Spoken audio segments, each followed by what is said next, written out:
네, 오늘 함께 이야기 나눌 분들 소개해드립니다. 민주사회를 위한 변호사 모임 미디어 언론위원회 이강혁 변호사, 이예수 시청자평가원, 그리고 권영희 YTN 해설위원 나오셨습니다. 세 분 어서 오세요. 안녕하세요. 네, 오늘 잘한 뉴스, 아쉬운 뉴스, 요즘 이 편리성을 내세워서 무인 주차 시스템이 그야말로 대세입니다. 그런데 이 아파트는 물론 국가 보안시설로 분류된 관공서의 주차장까지 문제가 이만저만이 아니었습니다.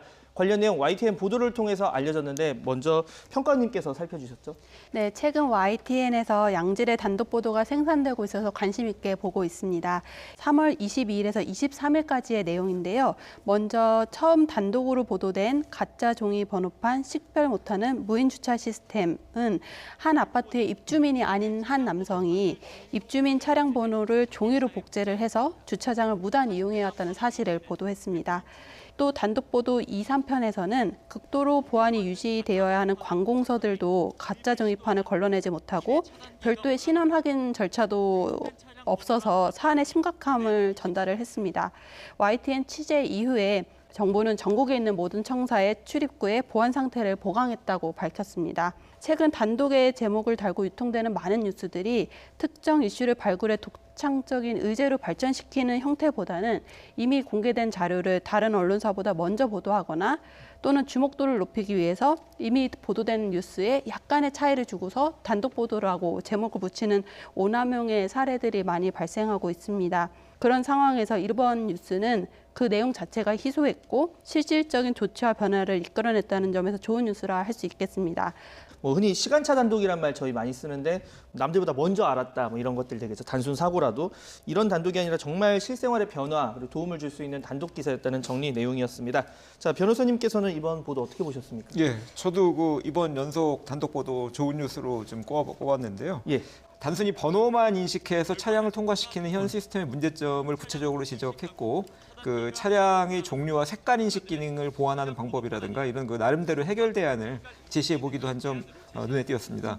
취재 기자가 취재 앤 팩트 코너에서 그 스튜디오를 직접 나와 그런 얘기를 했죠. 그 인공지능 분야 기술 발전에 따라서 그 무인화 시대를 맞고 있는데 우리가 기계를 너무 빨리 믿기 시작하면서 보다 큰 문제가 발생하는 건 아닌가 하는 우려를 제기해 줬는데요.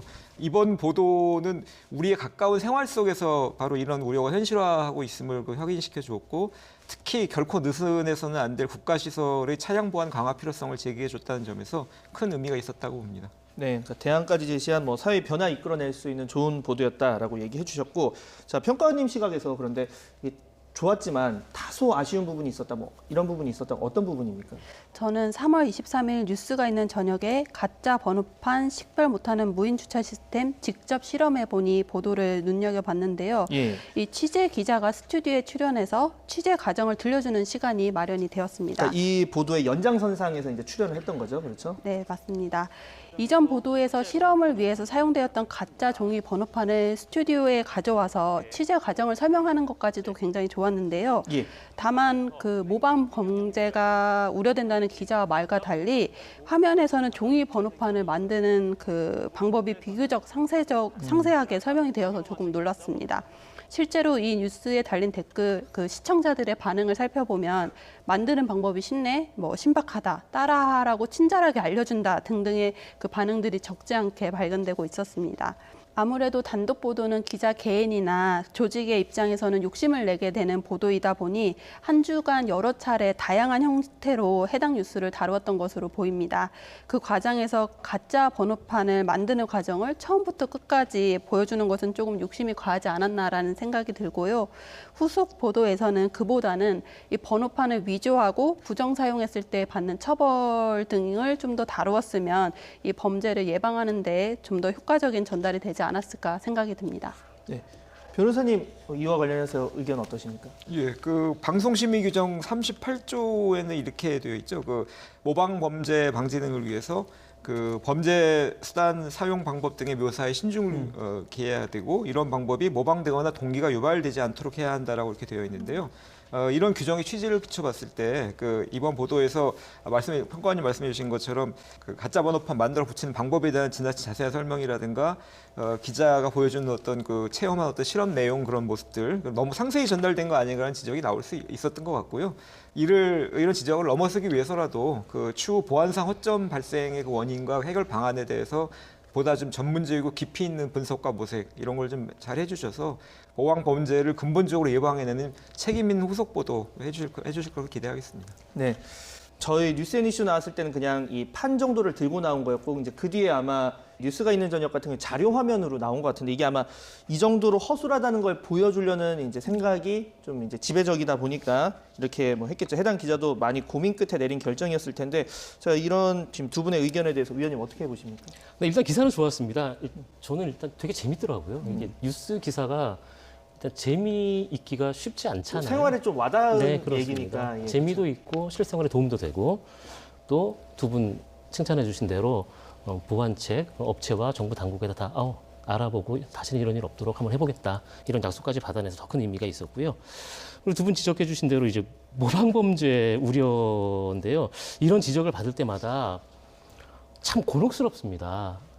이번 기사 같은 경우에는 아주 수월하게 쉽게 따라하고 그걸 따라하면 개인적인 이익을 취할 수 있는 뭐 그런 기사잖아요. 근데 반대로 범죄 수법을 자세히 가르쳐주지 않으면 시청자가 피해를 볼 수 있는 뭐 그런 기사도 있을 수 있거든요.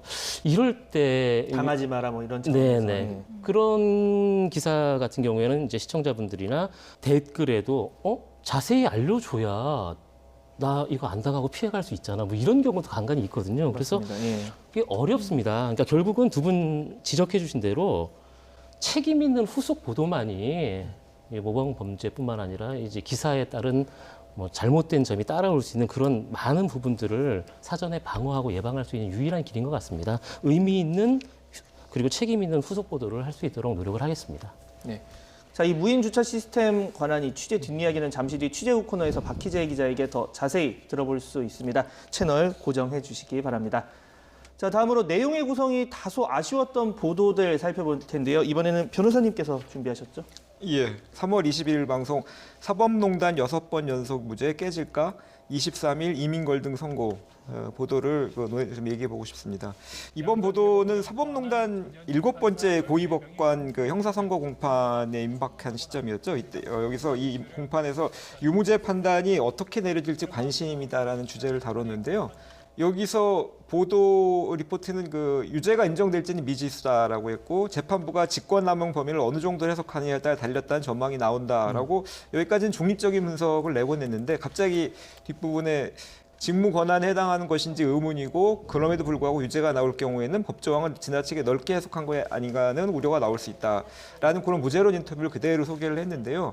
리포트 자체는 전체적으로 중립적인 스탠스였는데 이 인터뷰는 한쪽으로 치우치다 보니까 균형이 맞지 않아서 어색함을 느낄 수밖에 없었습니다. 리포트 말미에 등장하는 해당 분야 전문가나 또 해당 이슈 당사자의 인터뷰는 시청자들한테는 어떤 보도의 결론처럼 다가오고 강렬한 인상을 주지 않습니까? 네. 그렇기 때문에 혼란을 야기하지 않도록 보다 각별한 노력을 기울여 주시기 바랍니다. 네. 이거는 위원님 말씀을 먼저 들어보고 좀 얘기를 나눠보겠습니다. 아니 뭐 변호사님이 분석이 너무 적확하고 좋은 말씀이어가지고 뭐 첨언할 건 없고요. 굳이 그래도 저는 저희 후배 기자가 쓴 거기 때문에 변명을 편을 들어주시려고. 예. 하자면은 이게 그 전까지 6대0 무죄가 나온 재판의 연장선상이 있는 거잖아요. 그래서 기자가 이제 그 흐름을 그냥 한번 뭐 여지껏 이렇게 나왔는데 이번에도 이런 내용으로 또 비슷한 유사한 재판을 하는데 뭐 이런 뭐 그렇게 해서 썼을 수 있겠다는 것. 그리고 저는 그 생각도 했어요. 이게 인터뷰가 이제 크게 두 문장으로 나뉘는데 앞문장이 이제 재판 사무를 지휘 감독하는 것이 과연 행정처의 직무 권한에 해당하는 것인가. 이거를 전 좋게 해석해가지고 이게 권한 남용으로 해석해서 유죄 그다음에 뒤에 부분 그럼에도 불구하고 유죄 나오면 법조항 지나치게 넓게 해석한 거라는 지적이 나올 수 있다. 이 부분은 이제 무죄 이래가지고 나름대로 균형을 맞췄다고 그렇게 생각을 해봤는데 어쨌든 이 리포트에 이 인터뷰 하나만 집어넣은 것은 뭐 상당히 잘못됐다고 볼 수 있습니다. 편향도 있잖아요. 유죄, 무죄 두 개 극명하게 갈리는 양쪽 편이 있는데 그중에서 한쪽 편에 대한 인터뷰만 들어갔기 때문에 대단히 부적절했습니다. 앞으로는 뭐 기사를 쓴 당사자도 그렇고 기사를 봤던 데스크도 그렇고 변호사님의 지적을 뼈 아프게 받아들여가지고 이런 일이 없도록 하겠습니다. 그러니까 뭐 지금까지 6대 0이 나온 상황이긴 하지만 다양한 해석이 있고 또 정의의 문제가 있는 상황에서 제가 보기에 뭐 지나치게라던가 우려가 나올 수 있다. 이런 부분이 이제 차라리 그런 부분을 빼고 정말 담백하게 뭐 그럴 경우에는 법조학을 넓게 해석한 것 같습니다. 이렇게까지만 얘기를 했어도 이렇게 와닿지 않았을 텐데 지나치게 넓게 해석해서 이렇게 됐다는 우려를 뭐 하지 않을 수 없다라고 하면 그 전제가 약간 들어간 것처럼 되니까 그런 부분은 뭐 주의를 해야 하지 않을까 싶습니다. 네. 자, 마지막으로 이제 평가원님께서 이번에는 준비하신 내용 들어볼 텐데 좀 아쉬웠던 보도 어떤 내용입니까? 3월 23일 구글 안드로이드 웹뷰 에러 7시간 넘게 먹통이라는 보도입니다. 해당 보도는 구글 안드로이드의 한 앱과 다른 앱이 충돌을 하면서 장시간 스마트폰이 작동이 멈춘 사례를 보도를 했습니다. 보도 내용에 오류가 있었던 것은 아니고요. 그 해당 보도는 이 내용을 단신으로 다루었는데 좀 더 분석적인 내용이 더해졌으면 좋았을 거라는 생각입니다. 해당 보도에서는 구글 유튜브가 넷플릭스 법을 적용받은 사례가 있음을 언급을 했는데요.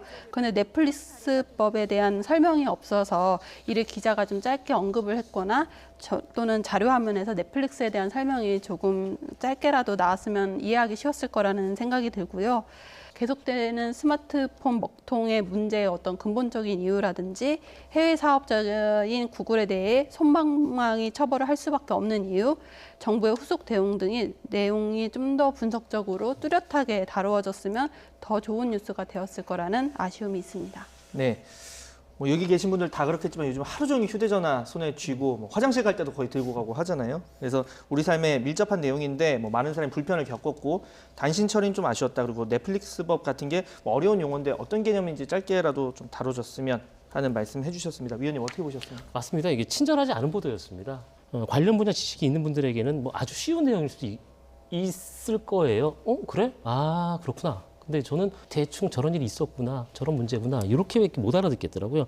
친절하지 않았던 거죠. 방송기사는 외초등학교 고학년이면 다 알아들을 수 있게끔 써야 된다고 하는데 사실 기술적인 내용이 들어가면은 쉽지는 않은 게 사실입니다. 이런 내용은 요즘 초등학교 고학년이 더 잘 알아들을 수 그럴 수 있겠네요. 오히려 예. 어르신들이 더 잘 모를 네. 수도 있고 그렇죠. 그러니까 친절하게 잘 알아들 수 있게 기사를 써라 뭐 이런 건데 그러다 보면 또 방송기사 같은 경우 또 길어질 수밖에 없거든요. 분량이 정해져 있으니까. 근데 구글의 잘못된 행태를 꼬집으려면 그 내용을 일단 제대로 짚어야 되는데 그리고 시청자들로 하여금 구글이 뭘 잘못했는지 명확하게 이해시키기 위해서는 좀 더 친절한 이런 설명이 필요했을 거라는 아쉬움이 저도 남습니다.